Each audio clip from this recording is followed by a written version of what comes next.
wa tano. Na katika kalenda ya serikali ya matumizi ya fedha ni kwamba kufikia mwezi wa tano mwisho hakutakuwa na end further commitments.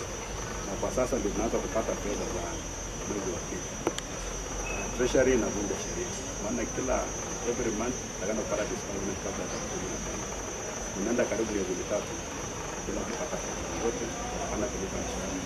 Imelazimu county sasa kwenda kukopa pesa na kulipa interest rates ambazo haziko kwenye na pia wanapata huduma ya serikali na inashirika vibaya sababu hakuna fedha.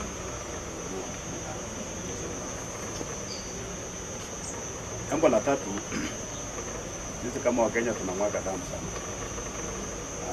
Watu wetu wanakufa, mnakumbuka wakati wa JC tulikuwa na document ambayo ni serikali national government kwa sababu labda hii haipo pale watu wanaona nini kwenda kuishi. Jana pia kumekuwa na mauaji huko Narok County ambao wako watu karibu 5 wamepoteza maisha kwa vyombo vya dola, wamepigwa risasi na maafisa wetu wa usalama. Sisi tunaendelea kusisitiza kwamba maafisa wetu wa usalama ile majukumu wamepewa ni kulinda mali na maisha ya Wakenya. Haijalishi kama askari wako kwa danger gani, utakani kutumia ni na ikifika mali umelazimika kupiga risasi, inasemekana kwamba piga risasi to mobilize, not to kill. Lakini ukipiga mtu risasi na kufe, kuna uwezekano umempiga kwa kichwa au umempiga risasi kwa mgongo. Hataki tuendelee kama maisha katika hali kama hii. Isikuwe kwamba kuna uadui kati ya serikali na wananchi.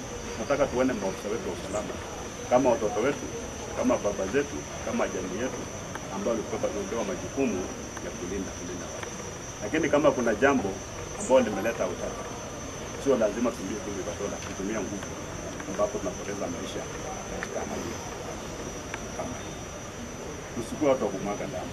Pia taifa la Kenya tunamwaga damu ya kutosha. Tuwe watu wa kuongea.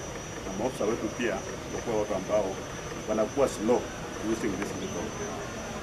Najua katika mahali kuonekana kwamba uchunguzi utafanyika, no stone will be left unturned, no story tumezoea. Sasa lazima tupate uhakika wa maneno ni upi na yule ambaye alitoa amri kwamba askari watumie bunduki.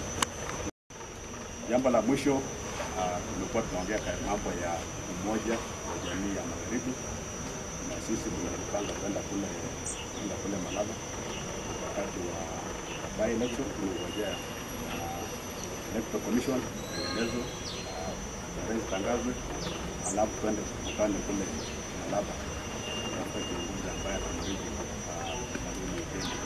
wala ambao wametangulia mwanzo nasikia wanatupa cheche za maneno, wanataka kuja kutupanga.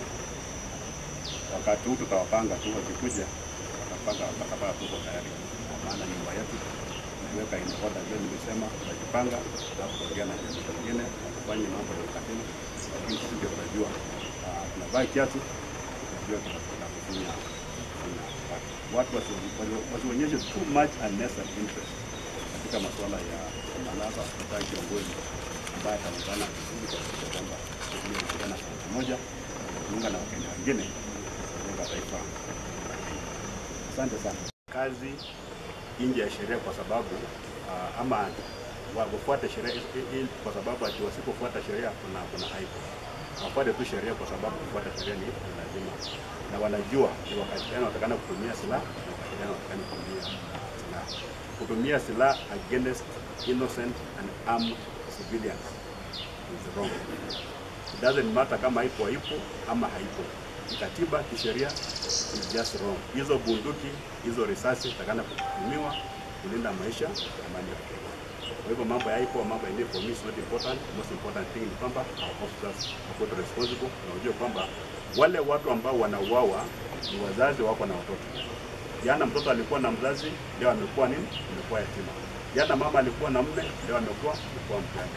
and those things have got consequences. Ile umaskini na matatizo ambayo yanaingia kwa bongo kwa sababu mzazi ametoka, sio jambo la kufanyia mzazi.